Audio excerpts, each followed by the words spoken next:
as well. So we'll see what Michael is up to here and if his deck can kind of stand up to the most aggressive deck in the format. Well, being on the play, that's a big deal. Unfortunately, a lot of the changes that Michael has made to conventional Bant lists, to the extent that there are conventional Bant lists, is to improve the control matchups, which I like in the abstract because I think that Bant matches up pretty poorly against other Revelation decks. So he has additional counter spells like 2 copies of Render Silent in his list and additional Planeswalkers like Gideon Champion of Justice, but that's not going to help him in this matchup. No, it will not. Things will be probably pretty difficult, especially since OShea is taking a mulligan here to start things off.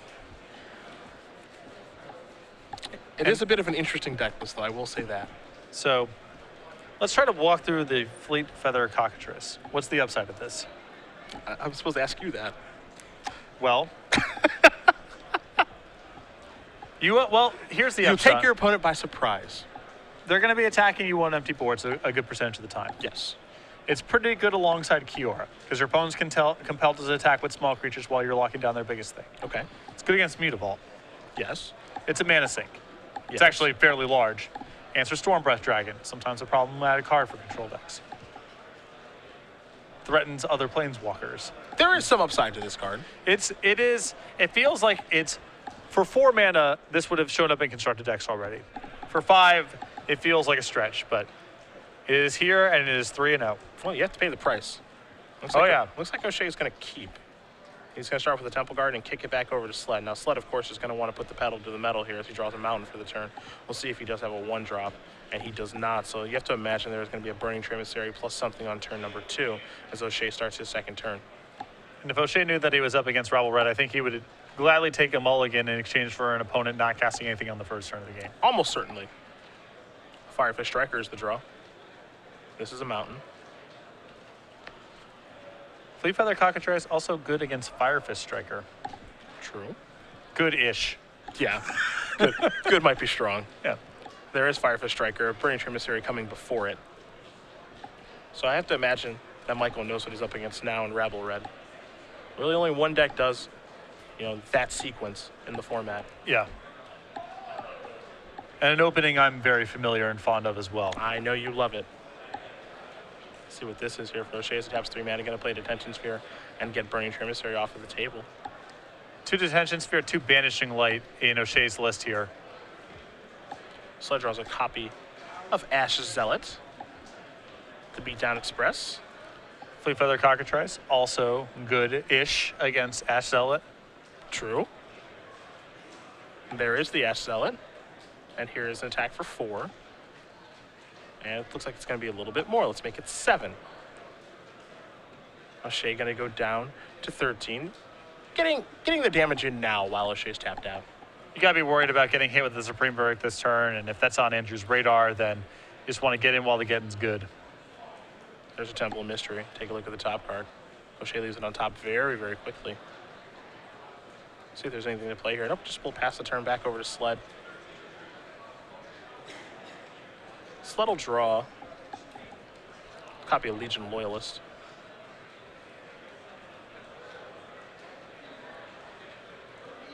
See what he has for the 4th turn of the game. Really important for O'Shea to have some sort of resistance this turn. I don't think he can just take this hit.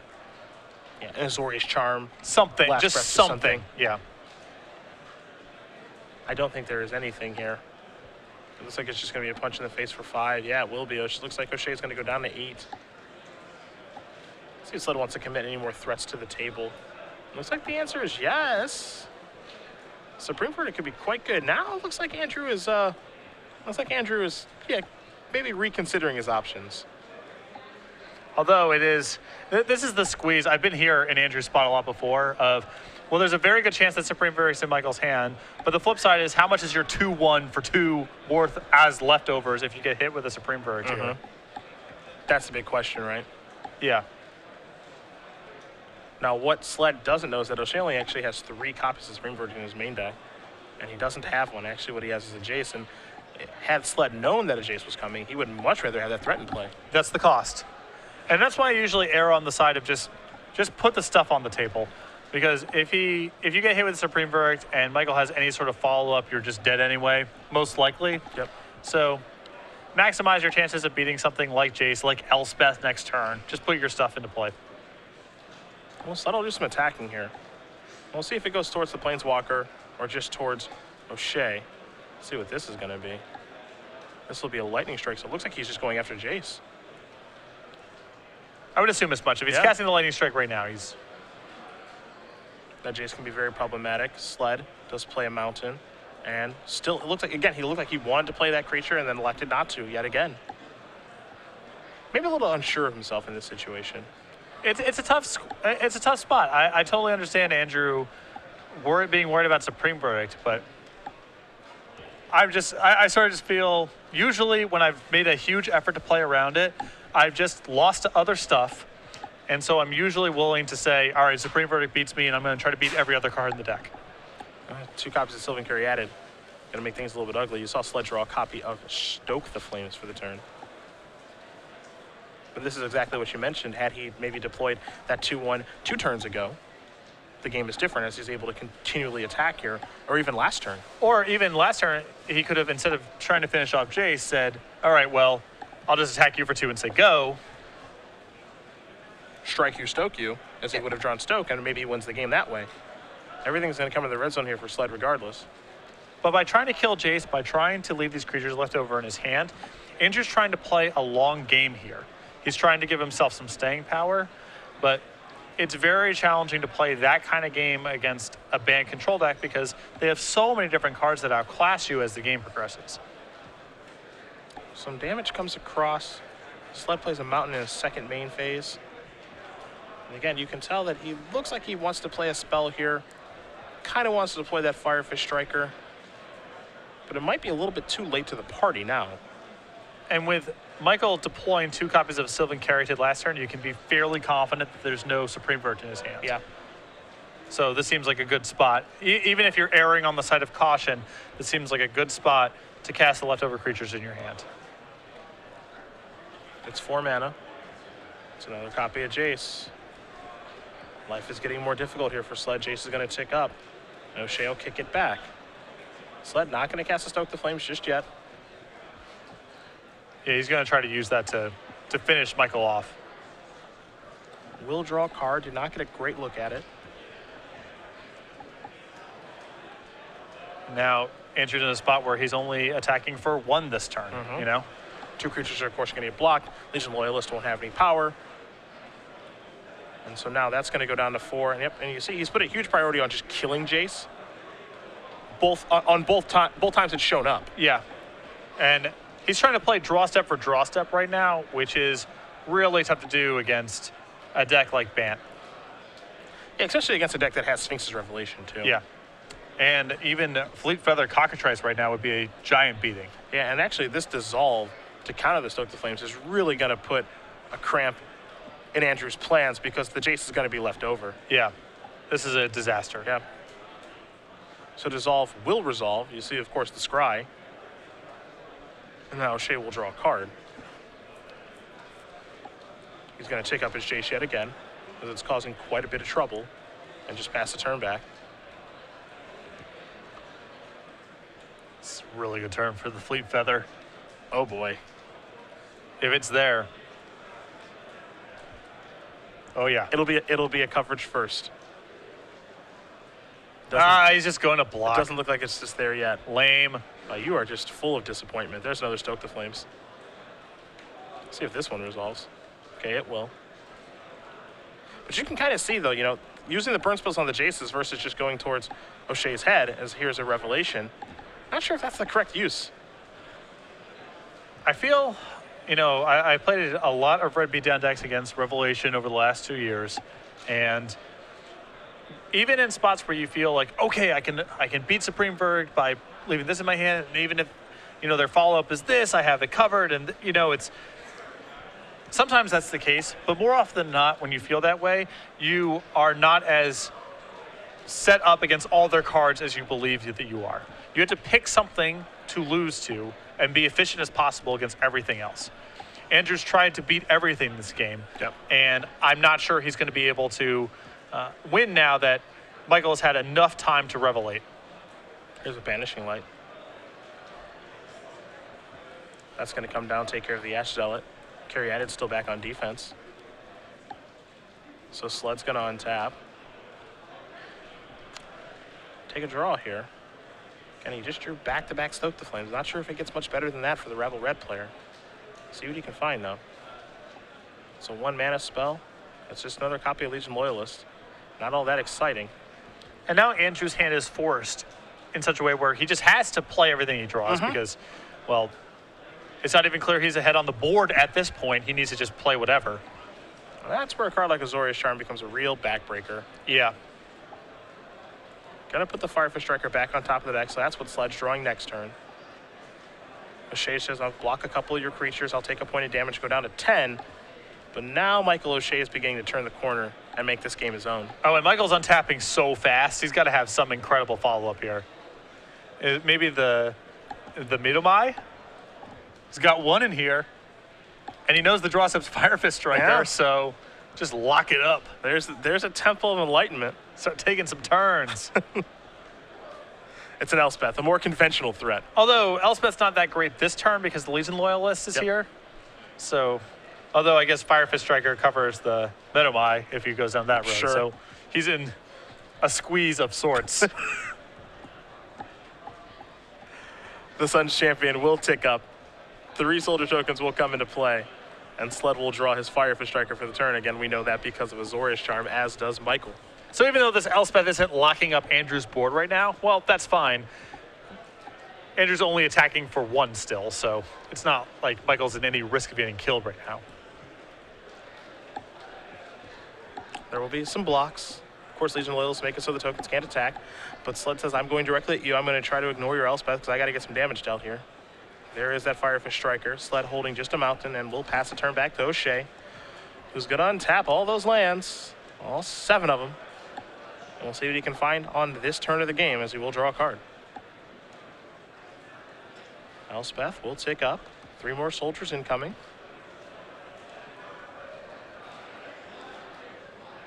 Let's see what else O'Shea has to do here. It looks like there is Midomai in his hand. And a really sweet combo with Elspeth is Time Walk. Accurate. So, what are we waiting for? Let's get this party started. It's what the people want to see. Yeah. Does count his mana as 7. Actually has 9 with the 2 copies of Sylvan Caryatid. So he can cast this and leave Dissolve up? It's a pretty good spot That's to be just in. a dream come true. Oh, yeah. There is Midomai, the Ageless. Whenever this thing deals combat damage to a player, you take an extra turn after this one. Midomai, the Ageless, can't attack during extra turn. See, because then it would be too good. Well, you would go infinite if you hit him once. That might be too good. Well, it would be pretty stupid. It actually would be very dumb. Yeah, it would be You very attack once and then it's just like, congratulations, you win the game. Yeah, you lose. Take 4 every turn. It could be a 6 mana 1/1 then. So it's worth noting that Andrew, if he does nothing to tax the Elspeth, when that's happening is Michael pluses to 7, takes another turn, makes an emblem, and that's game. Yeah. So with that said, it's still pretty problematic for Andrew if he has to use any of his resources going after Elspeth. There's a Titan Strength. Is Midomai going to die? No. No, it has been that's a Render Silent, actually, on that Titan Strength. I'm not sure why Andrew is scrying right now. There should be no scrying at this point, as Titan Strength has not resolved. Yeah. As it has been rendered silent. So Midomai is going to eat that. Yeah. Looks like Sledd will probably be forced just to shuffle his deck.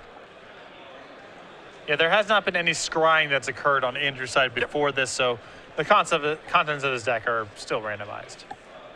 Looks to be just an honest mistake, as you do see the table spotter shuffle the deck and bring it back.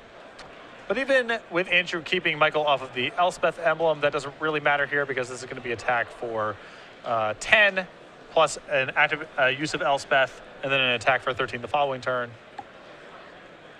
The elevator does go up. 3 more soldier tokens will come into play.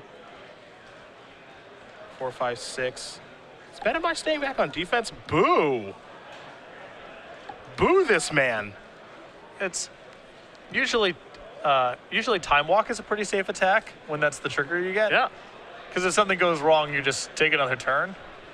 Of course, those Sylvan Caryatids are untapped right now for O'Shea, so we'll make sure that the game state is correct. There they are. I can safely say I do not like the no attack. Yeah, it's. I'm not a fan. There's another dissolve. Counter the Rabble Master.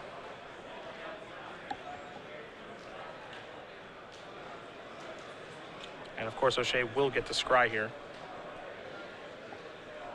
Or not, because he has the game sewn up 7 different ways. That's also fine.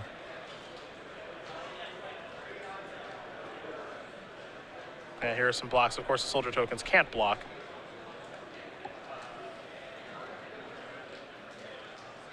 Here's some mana. What is this? Oh, boy. You wanted it. You wanted it. Oh, yeah. You asked for it. Some of that. There's the Fleet Feather Cockatrice. Yes, sir. 5 mana, 3/3 flash flying death touch monstrosity. Ever heard of it? That's what draws the concession. Oh, yeah, finally. Big Bird.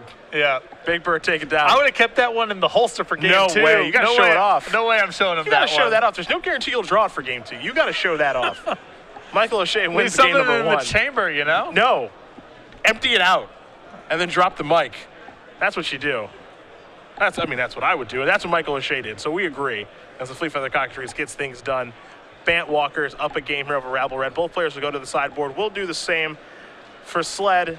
There's a Titan Strength, a Harness by Force, 2 Magma Sprays, 2 Museum Mortars, 3 Boros Reckoner, 3 Skullcrack, and 3 copies of Searing Blood. He's playing against a Bant Walker's deck that's a little bit unconventional. I would like Skullcrack and not much else. Maybe that Titan Strength. It's really hard. I don't know if it's good in the matchup necessarily. Against an opponent with Medomai, I would have a really hard time not bringing in every threat and effect I could find. Oh, just to get him. I see. That'd be priority number 1. I see what you're saying right there. I love it, actually. Yeah. Get that Harness by Force in there, teach him a lesson. I'm a fan. The Skullcracks, I suppose, could come in here, but you know, Michael's deck can control the board a little bit more efficiently than most builds of, say, blue-white control or, say, Esper. The green cards are really good at stabilizing early beatdown. So Skullcrack is less good against a deck like Bant than it is against, say, blue-white control or Esper, because Michael is leaning a lot less on Sphinx's Revelation in this matchup than most control decks typically do. What's OShea got over there? 3 copies of Miss Cutter Hydra, 2 Skylasher, 2 Nyx Fleece Ram, an Aether Spouts, a Cyclonic Rift, 2 Negates, 2 Dispel, 2 Deicide. I want to speed up my deck as much as possible if I'm Michael here. I think that you saw enough instance where Dispel could be reasonable, though it's a little bit narrow. But I do really like the 2 copies of Nyx Fleece Ram. I would bring in the Skylashers, just more blockers early in the game. The Aether Spouts and the Cyclonic Rift also seem fine to me. Well, as both players do continue sideboarding here, of course, we will have game number 2 for you in just a moment, but it's September, and you know what that means. Game night's here. It's underway. Finally, now worldwide. Naturally, too late to sign up for September. You can go over to starcgames.com/game night right now. Try to get yourself signed up for October. Every week there's going to be a new set of pins and foils. We got some sweet scrolls, pins and foils for this month. I've already seen some photos of that going up on social media as game night has started. It is a worldwide program, so if you're in Southeast Asia or in Europe or Latin America, wherever we can get these kits over to you. Already been a big hit every Wednesday night. More casual focus, organized play, stores, full discretion on how you want to run these events, whether it's sanctioned or unsanctioned, format of your choice. Just get those players into your store. Sign up now, starcgames.com/game night for more information. Can't believe September got here so quick, but the first one was this Wednesday. This previous Wednesday was the first game night already. We've been talking about this thing for a couple months now, so it's pretty exciting. I've seen the same things on social media that you have. Again, the squirrel pins and the squirrel tokens, all that sweet stuff. People look to be pretty happy. So I'm glad we can finally bring that to you, and it's live. And of course, as Patrick did mention, you can sign up now for October, but you can't sign up for September. It's too late. And the sooner the better. It takes us time to generate those kits, to get them mailed out to you, all that stuff. So it's easy to get on board once you're there. Just get yourself signed up. Game number 2 will be underway here in just a moment against Sledd versus OShea, Rabble Red versus Bant Walkers. I still think that things do favor Rabble Red here. It's just not a great draw, and Sledd was just pretty indecisive that game about what he wanted to accomplish. In a certain sense, he was decisive because all of his lines of play were consistent. He was trying to play for a long game and try to play around everything. He was trying to trade 1 for 1. I'll spend my turn using a burn spell to get Jace off the table. I'm going to hold this creature back in my hand, so if he has Supreme Verdict, I have something left over to rebuild with. In the abstract, all those decisions are okay, and there's times that I've used burn spells and attacks to finish off Jace. It's not like that's wrong 100% of the time. But I think in the position that Andrew was in, where his hand was pretty weak, but he had a developed board, at that point, it's time to throw caution to the wind and just try to finish the game out. Andrew instead played for a long game. That allowed Michael the ability to get to Sphinx's Revelation. And at that point, Michael can just trade 1 for 1 and take the game over from there. There's a man walking by that you guys cannot see wearing red shorts, red shoes, and there's some red on his shirt. It is Thomas Graves. Yeah. With the match slip in hand, he is playing Rabble Red. I hope his sleeves are red too, just the full-blown giveaway. Planet Express t-shirt. Yeah, just I'm red all the way through. Gonna burn you alive. Are you a Futurama fan? You know, I'm not. I don't dislike it. I just don't watch a ton of television. Sure. I know there are a lot of people who like Futurama, love Futurama. I don't have a problem with it. I'm lukewarm. I'm lukewarm. Positive, but it's not some defining show for me. Yeah, obviously, everyone knows I'm a sports guy, so when, it's football season. I got to watch the Seahawks just annihilate the Packers, and I was rooting for the Packers quite a bit, so that wasn't great. And you're against your hometown team now? Well, I'm not from Seattle. Adopted. And I would so for me, it's all about the fact that there are a lot of bandwagon fans in Seattle. So now I root against them because I want them to suffer. Shots fired. Yeah, absolutely. Look, just consistently be a fan. Cleveland is miserable, but we never give up on the team. Yeah. Everyone still goes to the games. We've been bad ever since we've come back in '99. It's just been a pathetic display. Yep. And they never quit. See, Chargers fans are consistent. They don't show up even when the team's good. There you go. That's perfect. That's gorgeous. There's a fire drinker Seder. There's a big bandwagon feel in Seattle that I just generally don't like. And when you walk out of a Mariners game, that's the baseball team. Sure. They're chanting Seahawks. And the Mariners are good this season. Come on. We're going to have to back up here. Well, you can't do that. Whoa. So you can pump it to your fire drinker, Seder. That's illegal.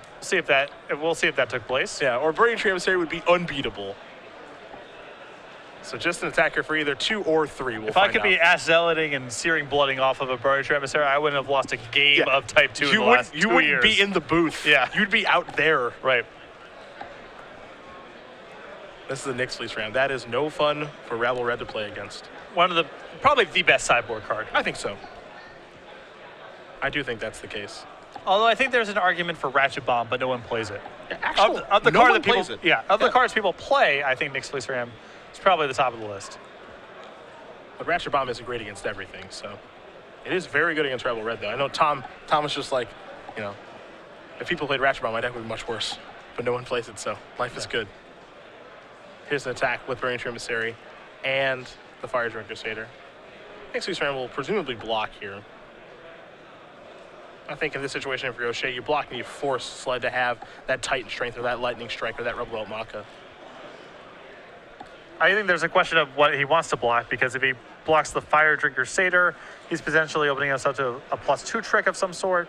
It looks like he just said no blocks altogether, though. And now here's the Rabble Master. So able to get through a bunch of damage that way, playing the Rabble Master post-combat. Shea will gain life. He's up to 15. It could be a pretty heavy attack next turn. And this is something that Rabble Master allows these red decks to do is, just the power to mana cost ratio on this thing on an uncontested board is incredible. Sylvan Courier is going to come down there for OShea. He will pass the turn back. Did have to pay a life to put that into play. You have my coast, so down to 14. Sledd draws a card. And still has that Ass Zealot. Also has Rebel Belt Maka in hand. Ready to plow through these defenders. Maka's a great draw here for Sledd. Also a copy of Stoke the Flames.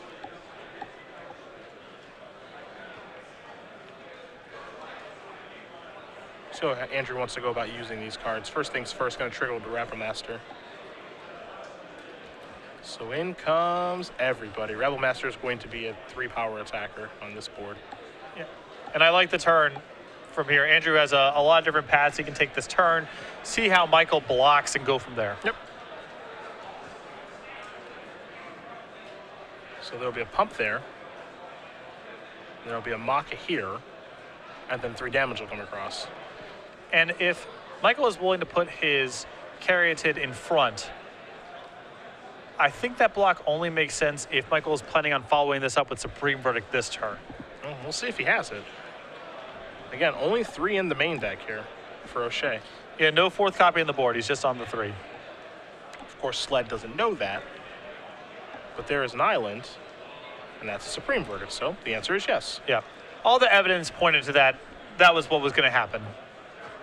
So everything gets cleaned up. You saw Sledd have to use some resources to get those high toughness creatures off of the table, and then OShea is able to wipe away everything and reset the game here at 11 life.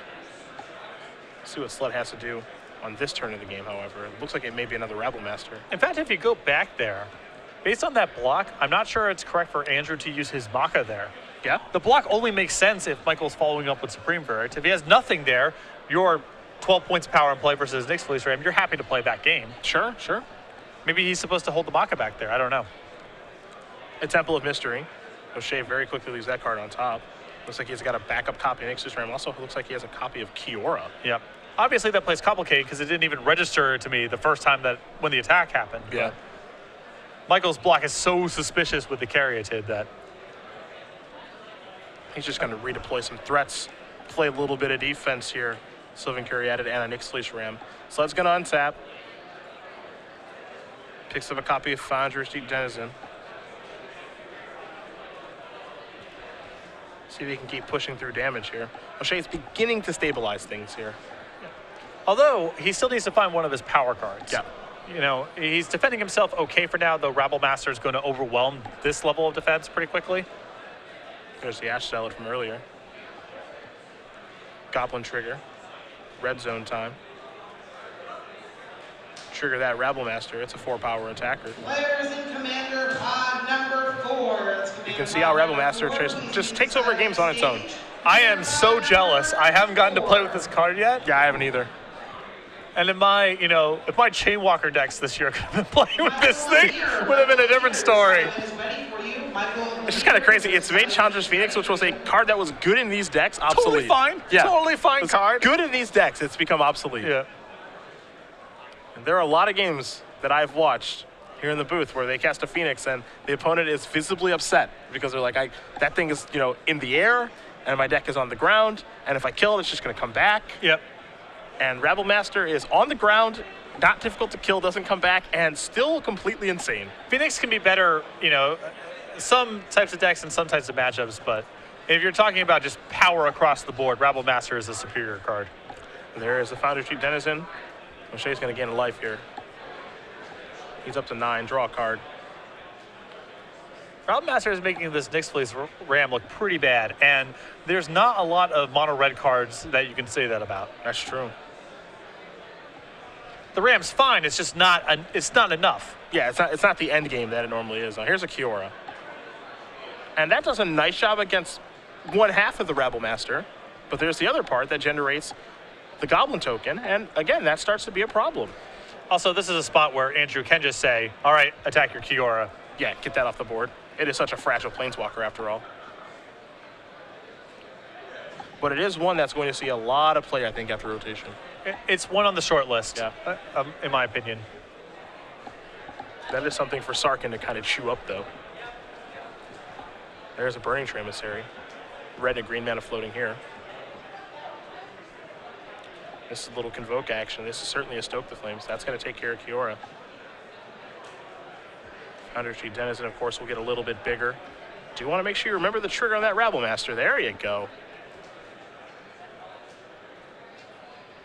Denizen getting a little bit bigger, and it looks like everything but the Rabble Master is going to get in the red zone, I imagine, as Kiora has shut that down for the turn.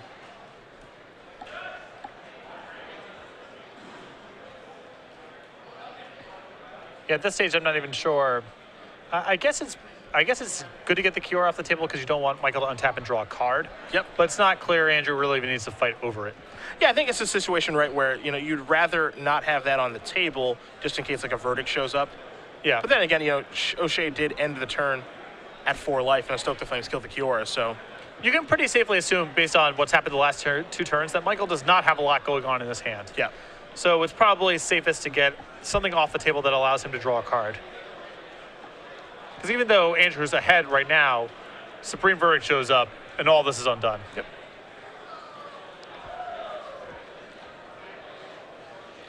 So OShea with 3 mana. It's a copy of Banishing Light. That'll take care of the Rabble Master. The Ram is going to try to hang tough here. Let's see if OShea has anything else to cast.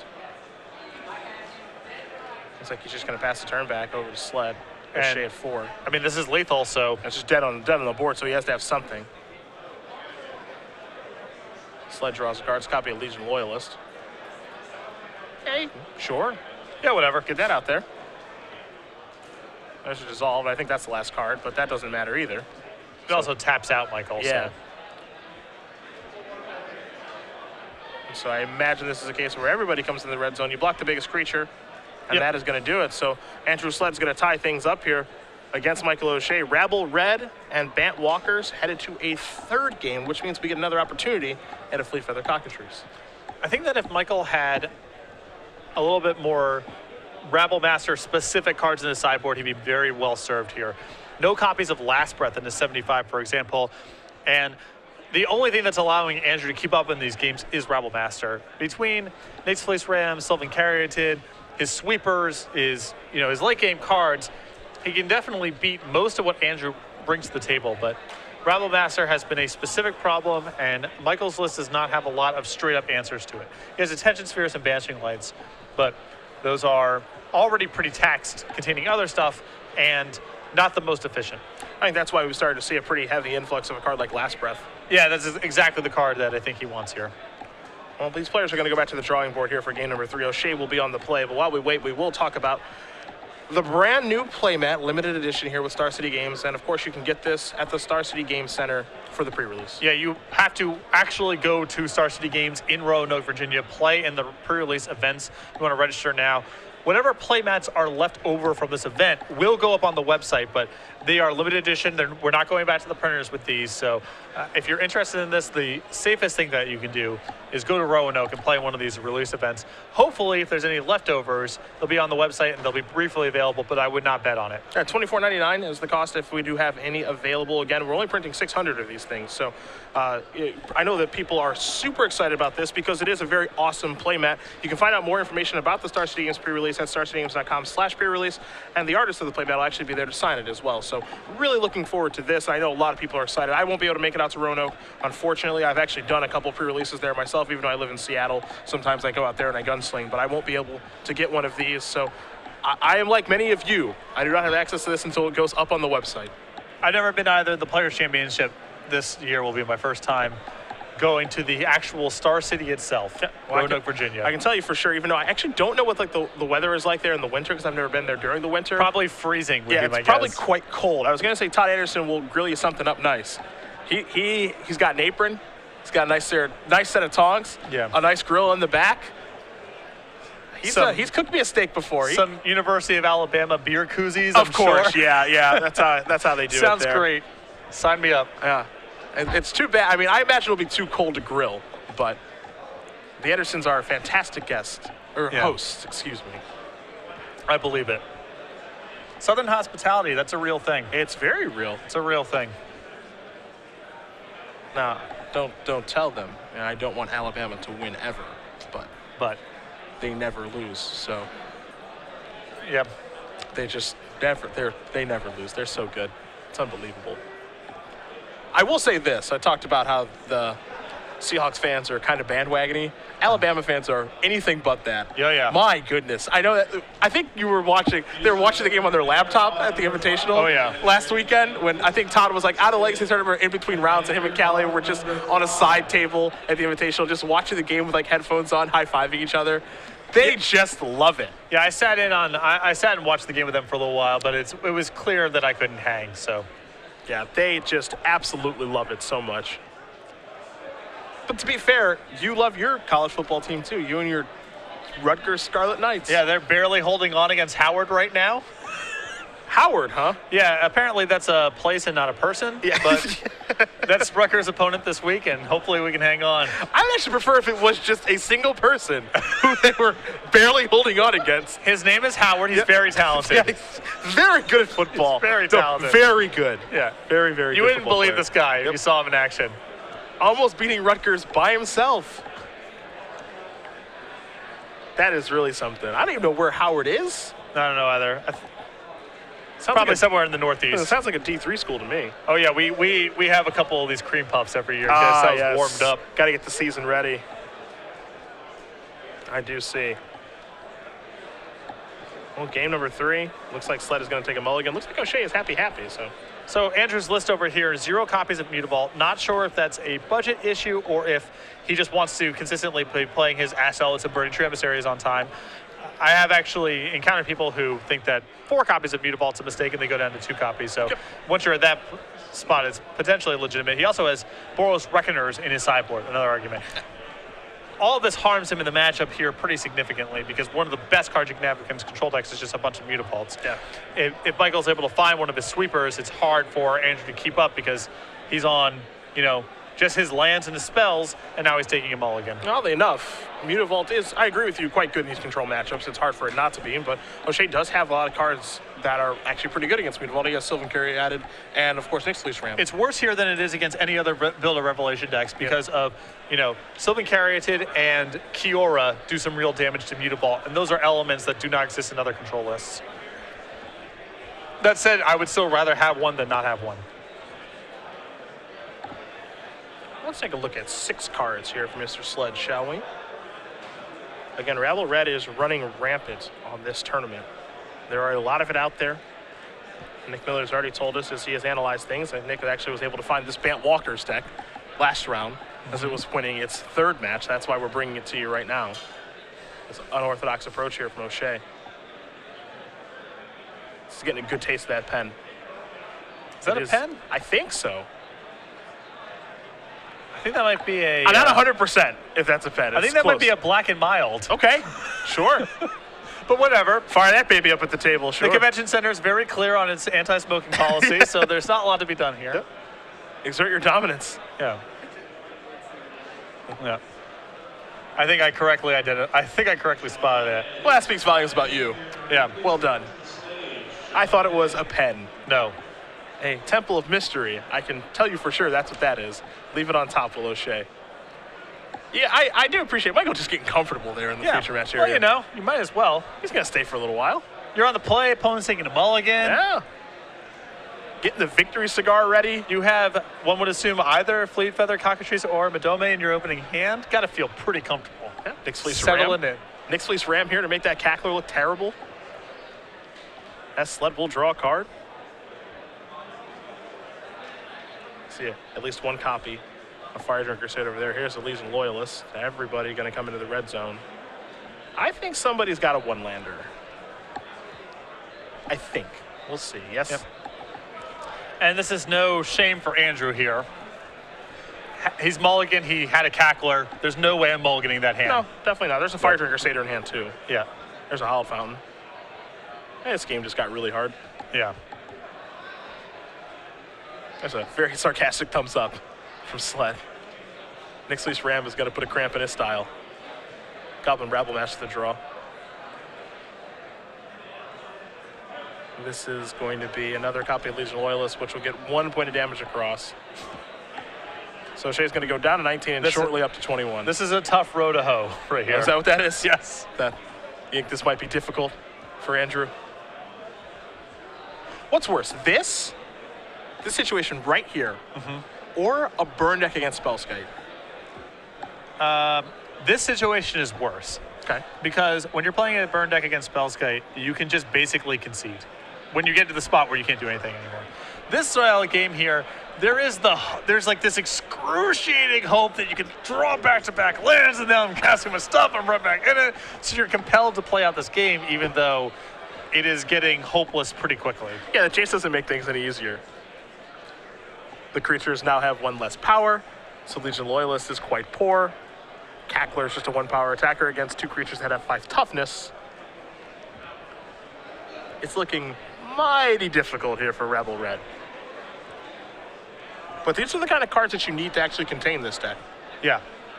Although, now I feel like even this is not good enough on its own. It needs to be supplemented by more spot removal because of Rabble Master. We saw in Game 2, Michael drew a lot of defensive creatures, and that wasn't good enough. Couple of blocks here. No damage dealt. This, after combat, is a Fire Drinker Satyr. Anything else going to join the party? Nope, just pass the turn back. You know, obviously the thing that's difficult here for Sledd is that he has to keep playing threats and threats when he draws lands, play more threats, and then eventually OShea, if he does find a verdict, it's just going to be the absolute backbreaker. For sure. Though, right now, Michael's hand is pretty bad. It's a Banishing Light and 3 lands. Yep.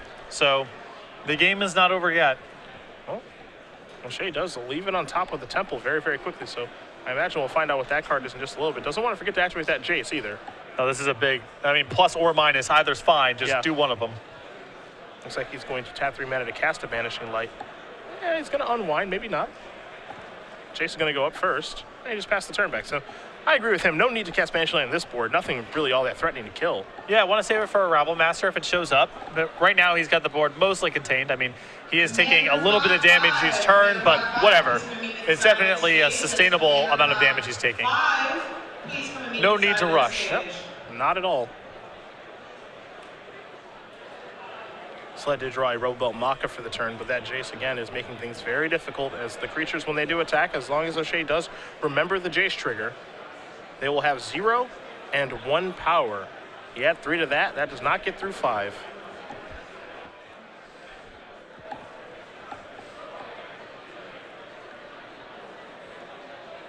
See if Sledd's going to keep attacking here, though. Well, he's not blocking. Yeah. Just send him in.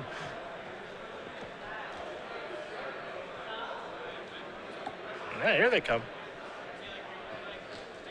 They're going to go after Jace again.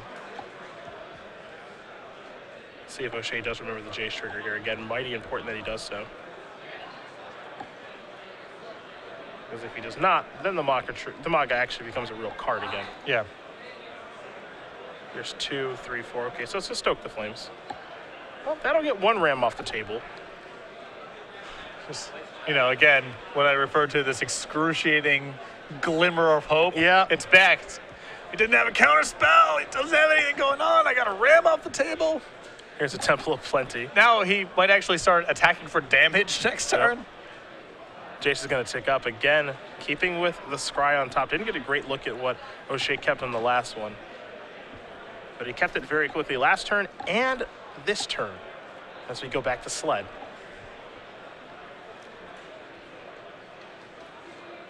Sledd is going to draw a card here. It's a mountain. There's the 3rd land.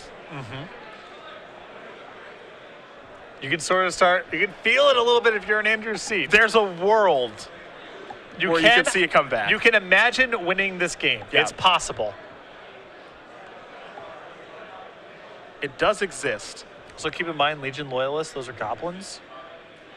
As additional tribal synergy with the Rabble Master. Accurate. Oh boy. Oh God. Never mind. I take it all back. I don't think there's a world where it exists anymore. God. And there's spouts. Okay. Well, for each attacking creature, its owner puts it on the top or bottom of his or her library. So there goes your squadron, unless you like to draw those again. Right. Oh. This card, I think that we're going to be seeing a lot of this card. We see 1 copies in sideboards now. I think as we get into Khans of Tarkir Standard, we're going to see a lot more of this card just kind of all over the place. It's actually better than a Verdict right now. Yes. It's better. It's frequently better than Verdict. If you have your own stuff going on. Jeez. That was a beating. And, you know, keep in mind, Supreme Verdict, that's rotating out. Yep. So blue control decks might be in the market for a new sweeper anyway. And if the creatures are good enough, you could build decks where you're playing to the board and then doing that. Yeah, Anger of the Gods isn't always going to get it done. Exactly. Yeah. There's Rebel Master post-combat. Ram's going to gain OShea life. That is easily the best Aether spells we've seen. And now he draws a copy of Azorius Charm. I played a lot of M15 Limited leading up to the Grand Prix. A lot of good it did me. But the point is that every time this card was in my hand or my opponent's hand, I felt like the game inevitably got to a spot where this card decides it. And it's not too hard to imagine the same stuff going on in Constructed. Yeah. Banish Light going to take care of the Rabble Master. And now, Jace is ready. Yeah, peel off something nice. Go get the Madome. Yeah. Or get the Fleet Feather Cockatrice. No, get the Madome. Can he play it in Monstrous in the same turn? I think that's likely. Mono Red's not beating that. Absolutely not. The biggest of birds. Yeah. 3 mana here for Sledd. Let's make it 4. You go get a Stoke out of Andrew's deck, kill whatever he just played, make a 7/7 bird. Lock it up. There's the Maka. Hard cast. Hill Giant has arrived. Gonna gain a little life here. Will OShea. Up to 26. Draw a card. Didn't get a great look at it. Oh, no, land's gonna come into play untapped. It's a Hallowed Fountain untapped, so down to 24. Is that the 7th? Is that 7 mana? You know, that is 7 mana. Is that the monstrous cost? I think that is the monstrosity cost. No, he can Stoke that one. Go get the bird. Ah, so That's whatever. too easy. This is good enough to win, That's too. too easy. This is fine. Go get a Rabble Master. Yeah, sure. Yeah, I go get a Rabble Master. Yeah, give me that.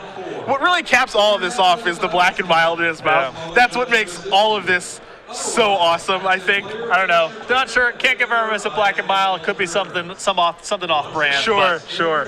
It does set the tone. I imagine that his shoes are probably off. Yeah. Just making himself at home. Mismatched socks. Absolutely. Hole in one of them, I would bet. Hole in one of them. Yeah. Yeah. It's just an absolute delight. As he's ultimating Jace, getting an Elspeth and a Rabble Master. Gonna beat you with your own toys. Yep.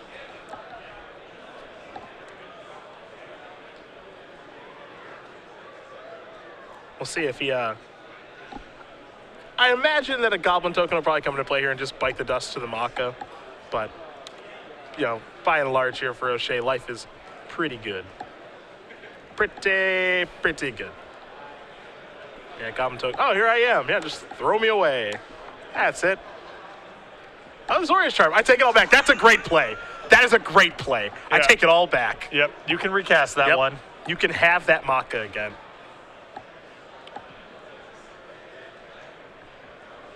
I can't wait to see what he's going to draw next. I'm with you now. I want the Cockatrice. I would have killed him in 3 turns. Yeah, I want it now. There's a Rabble Master. 7/7 flyer. It's 7/7, 6/6 or 7/7. I don't know. Yeah, it's no joke. I don't know. I haven't played that limited format in so long. I can't confirm the stats. But there's a block. And there's the Maka to take down the token. In exchange, I'm sure Michael is plenty fine with. yeah. As now his Rabble Master will get to come into the red zone in just a moment. Gain a little life here with the Ram in the meantime. This has the possibility of being the first ever Rabble Master plus Elspeth emblem we've had on camera. You're right. And that's a combo. That is a combo. And a third soldier. Unfortunately, the combo is sort of redundant because Elspeth plus Elspeth emblem sort of already handles that, but it's still sweet. It's not often you see goblins go in the sky, man. Yeah. Rabble Masters, I think, are going to trade. Yes, they are. 4 damage is going to come across. Sledd is going to go down to 16. And Andrew would like his Rabble Master back, if you don't mind. It is his after all. See if OShea has anything else to do this turn. No, he does just pass the turn back. Looks like he drew a copy of Dispel in the meantime. Yeah. Just in case anything goes wrong. Hard to imagine much going wrong from this spot. Let's see what this is. Ah, yes, the Mighty Foundry Denizen on turn 800. Worth roughly 1/3 of an Elspeth activation. And how about a Dispel in the Skullcrack? Can't let that resolve. And I think Andrew Sledd has had enough. Michael OShea is going to win this match over Andrew Sledd. And he is pumped. Yeah, 2-1. He moves on to 4-0 and light that baby up. Yeah. Steady the nerves. Yeah, get that victory cigar going. It's a long day in front of you, man.